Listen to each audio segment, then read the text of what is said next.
Hello, you beautiful souls. I'm so glad you decided to join me today for part 2.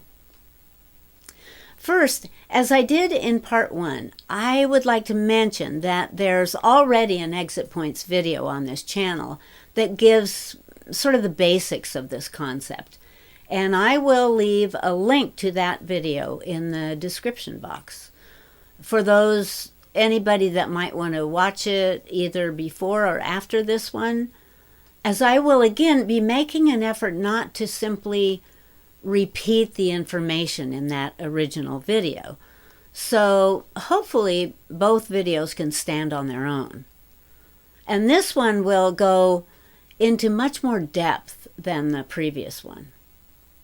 In fact, I feel I should probably inform you ahead of time that this is advanced extraterrestrial information and goes pretty deeply into what most would consider science fiction. So I understand if this is just too weird for what you may consider reality. But I can assure you that reality is not what any of us have believed it to be. And watching all those exciting sci-fi movies we've all watched were just getting us ready to be able to accept a new truth.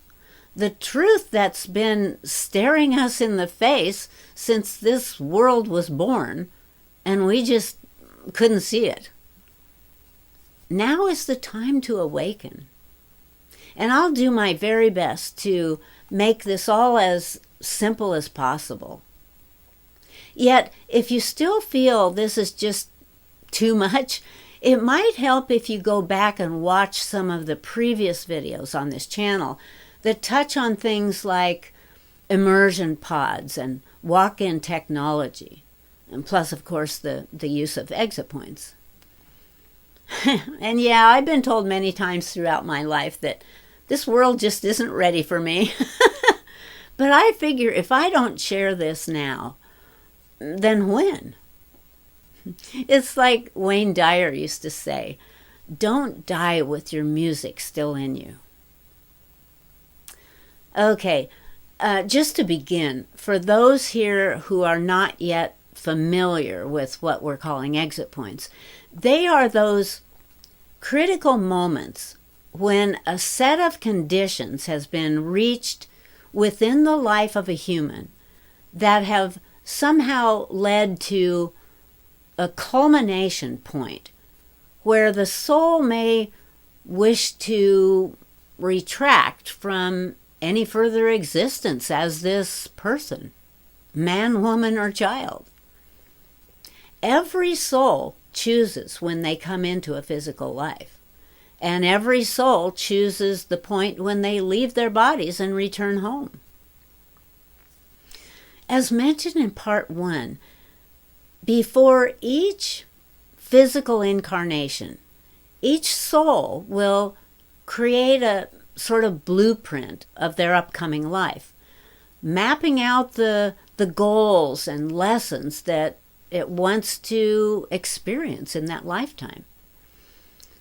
And with the help of its guides and other ethereal advisors, the soul will set up all pivotal relationships and major events that will contribute to those desired goals, including the point of death, which during the planning stage is included into the life plan as several options for withdrawal from physical life.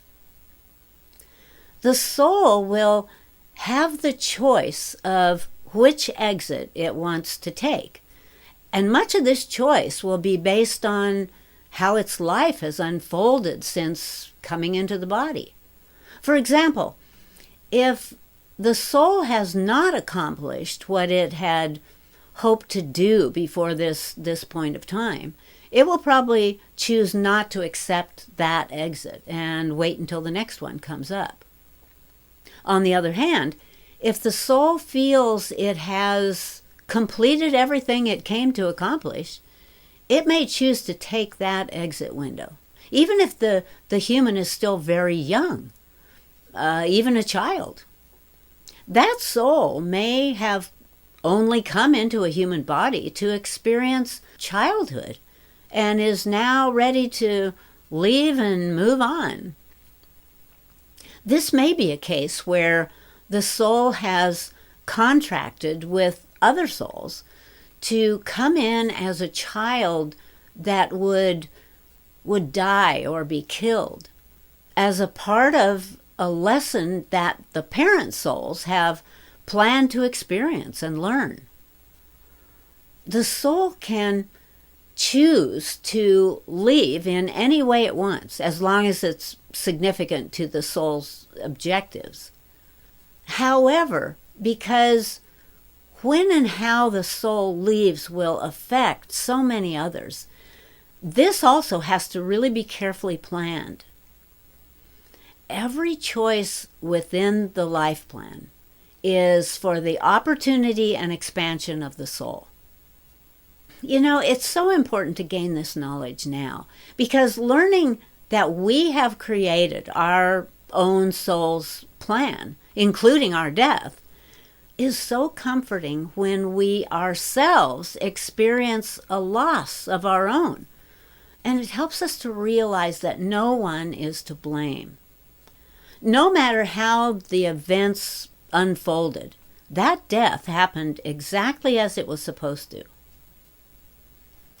Now, I want to bring up karma here, because for many people there is this idea that in order to ascend, one must have done all of the shadow work and has sorted through each karmic tie in order to reach the point of ascension. Well, this is exactly what this shift is all about. This life that you are living right now is your opportunity to do just that. And if you are here now, you have chosen this life to free yourself once and for all from any outside control that this karma has had on you. Karma does not exist in the higher realms, as well as on the new earth. Within this ascension game are set the environmental and circumstance that will draw you to the culmination event in which all karma is realized and released. Karma has been a very controlling feature of religions and spiritual dogma, and if allowed, will remain exactly that for those caught up in a religious or new age trap of worshiping another being, a guru, a spiritual leader of any kind.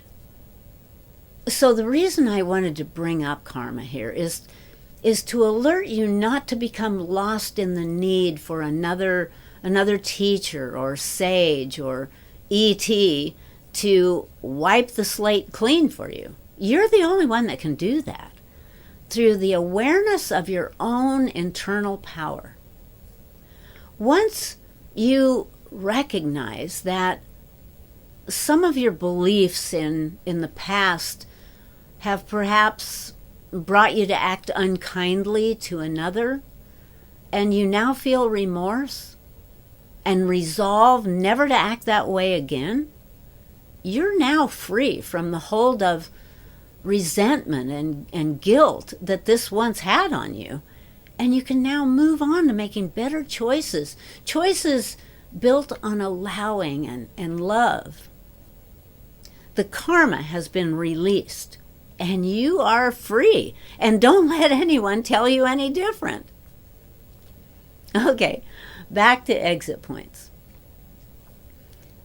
As review, there are usually about 5 of these exit points and are placed at specific periods or positions within the life plan where they would cause the least amount of disruption to the incarnated soul and to those who are closely connected. Also, these opportunities of leaving the body will be placed relative to the level of accomplishment reached by the individual, even if that accomplishment is simply to experience a human childhood. They are also placed at a juncture when the individual actively wants to leave the earth for whatever reason and move back into the non-physical realm. And I might add here that the more knowledge and wisdom the soul has garnered throughout a lifetime, the easier their transition into death will be. Those souls who are now on earth have all written within their pre-birth plan their final exit, and what form this will take, and when and how. In the history of this planet, there has never been a greater number of simultaneous exit windows planned to occur together during this shift of ascension. So, what happens if that soul in life has become very sick or unhappy to the point of wanting out now? Maybe even contemplating thoughts of suicide. Well, when this happens, the higher self is called into being to help through telepathic communication, where the person believes these thoughts are his own and is comforted. And this will often allow the soul to flow through those difficult times until arriving in the next set exit window, where conditions are much more suited to the person leaving. The taking of one's life from the perspective of spirit is never judged as wrong. And for the soul choosing this experience can actually be written into the divine plan as a potential exit point. So if it is suitable for the soul to leave at this time, they will. Also, the soul may have chosen its own suicide as a part of another soul's journey. Perhaps the parents or spouse of the one who chooses to leave in this way, because they have chosen to experience the shock and the grief of their own loved one's death. And this is all planned and worked out in the in-between realm during the selection process of each of these souls' upcoming lives. And this is always for the highest good of all concerned, even though from an earthly perspective, it's seen as a terrible tragedy. From the spirit, there is no judgment whatsoever. This shift into the grand awakening that's happening on planet Earth at this time is also a time of great loss for many humans. This is because so many have chosen to leave during these transitional days, or what is being called the end times, but is really a beginning. Now, I want to go a little deeper here with some information that I held back from presenting before because it gets rather complicated. So let's see if I can make some sense out of it. When a soul chooses to come into a human body, for example, as a walk-in through the immersion technique, there are many possibilities or alternatives that can be utilized over the course of that soul's human development in life. I'm sure by now most of you are well acquainted with the term walk-in and understand how this all works. However, if not, I will add a link in the description box to a video that I think can help with that. Okay, for a quick review, using a computerized machine called an immersion pod, advanced star races are able to read a soul's biological DNA. And by isolating that exact frequency, they can then artificially modify its frequency, transforming it, and then diverting that soul's signal from the original body into a new one, now known as a walk-in. This is, of course, all done with the agreement of both souls. To put it in a very rudimentary way, one soul walks out of the body and another soul walks in. And this is all done through the immersion technology, which is where the ET soul lies in a pod that will isolate them from all sensory input, except that coming directly from the computerized technology, which is within this isolation chamber. The person is then immersed in a special liquid that contains stem cells and vitamins and other nutrients that will sustain and preserve that body for the duration of the human lifespan. Well, there are also walk-in situations that occur naturally, without the immersion process. This is often when the one in the human body wants to leave and go back to source, or wherever they were before coming into life as a baby.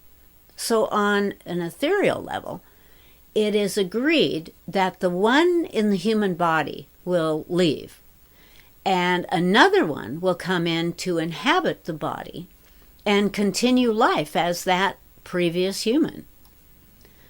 The new soul will inherit all of the memories of the original occupant.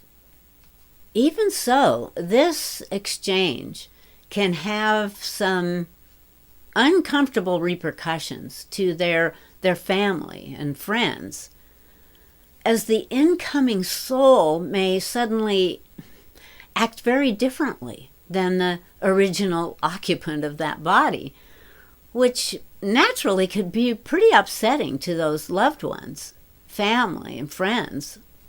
Okay, the new knowledge I want to share with you here is quite probably something you have not heard about on YouTube.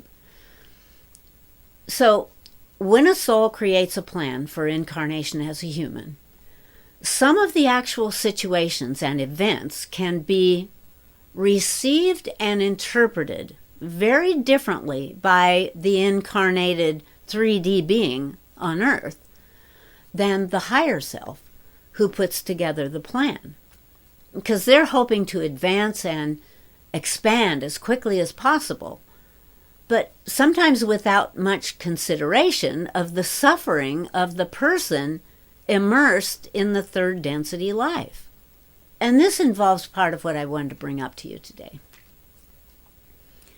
As I said earlier, there are countless ways for one to explore life as a human, and one that is not usually brought up in metaphysical conversation is the projected soul. This is through the use of an advanced extraterrestrial technology, where the program is aboard an ET ship and uses a similar computerized signal that is applied during the immersion technique, yet does not need an immersed soul to accomplish this. Let's see how to best explain this. This extraterrestrial, through this computerized technology, will create a holographic signal that will be sent to Earth with all the information needed to create the perfect representation of a human being in the form of a sophisticated highly developed holographic projection. This projected being is a human representation of the ET aboard ship. And before sending this holographic depiction to Earth, a very complex, highly developed, and intricately designed computer program is created, which is in many ways quite similar to the holodeck in Star Trek.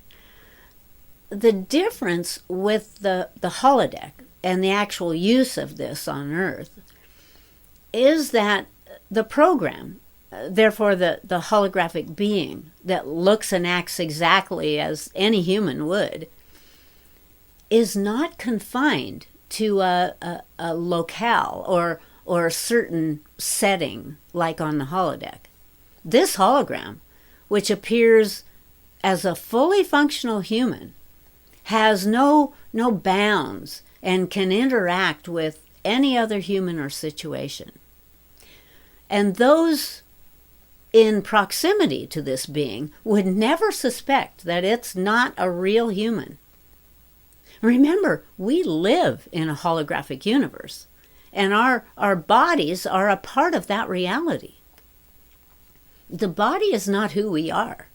We are the conscious awareness behind that holographic illusion.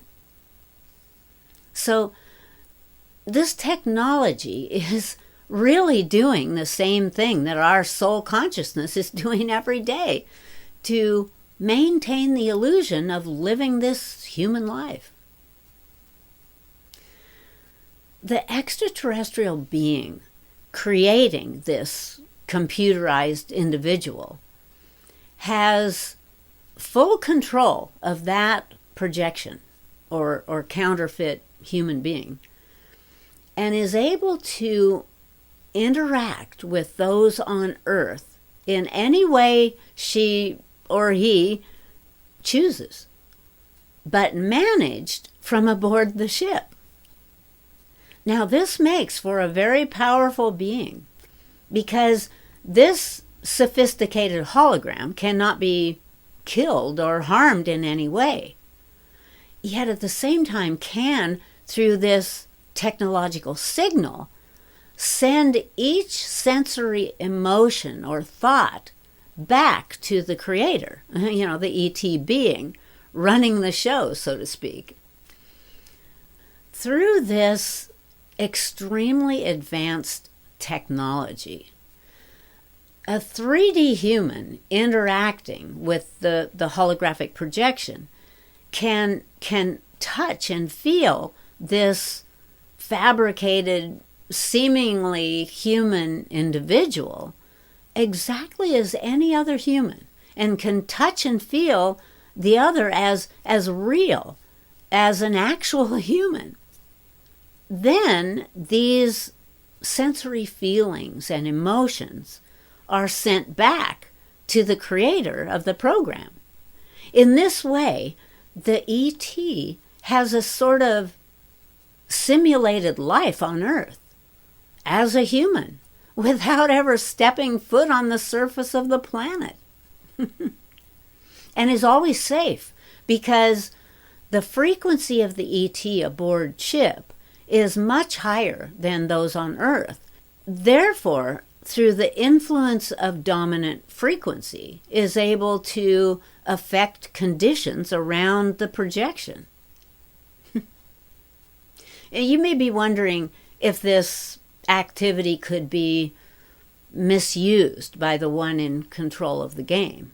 This, of course, could be possible, but the technology is only available to one in a very high frequency and state of benevolence, and is allowed to happen only under very strict management of a higher authority, and is used only for a purpose of goodwill, and for a particular purpose, to bring a higher frequency being into an environment or situation of perhaps a potential threat or danger, introducing a high vibration of peace and well-being into what could otherwise be a disastrous occurrence, putting many humans in deep peril and suffering. And this has been going on over the history of the planet, without most even being aware of this celestial assistance, in the form of a projected, human-looking, benevolent being. Perhaps what humans would consider a great master or spiritual teacher that suddenly appeared on Earth to awaken humanity.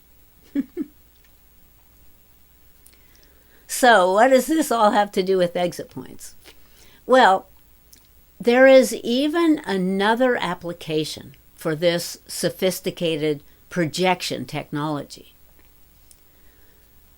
When a starseed who has been doing crucial work here on Earth decides to take an exit point, this transitioning soul may be asked to consent to the use of this technology, which would allow for the continuation of the starseed's life as they lived on Earth, but as what we're calling here a projected or transmitted soul. Well, if agreed upon, this technology will then be used to produce a perfect holographic replica of that starseed's body, providing a means for a continuation of this person's important work here on Earth, while at the same time allowing the starseed to return home or go back to their ET life. Now, once agreed upon, the starseed gives permission to the ET to acquire its Akashic records of their soul's recent life. And this will permit the projected human to gain access to and inhabit all of the memories and character of the person who lived that life.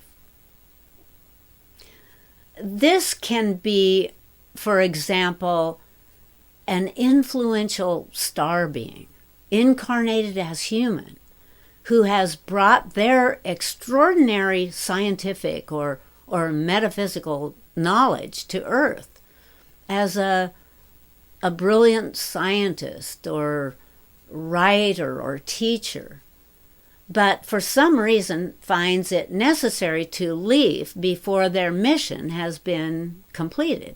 And this process of creating a projected being can allow for the completion of that mission. Okay, I guess I should stop here for now. I hope this hasn't all been too bizarre for you. But hey, if you're anything like me, this knowledge is way more fascinating than any other information one might find in mainstream education, for example. Now, I realize this might leave you with a lot of unanswered questions regarding this information. So let me know, and maybe I could do a follow-up Q&A to answer any of those things that weren't all that clear. And there are probably a lot of them. Okay, last word.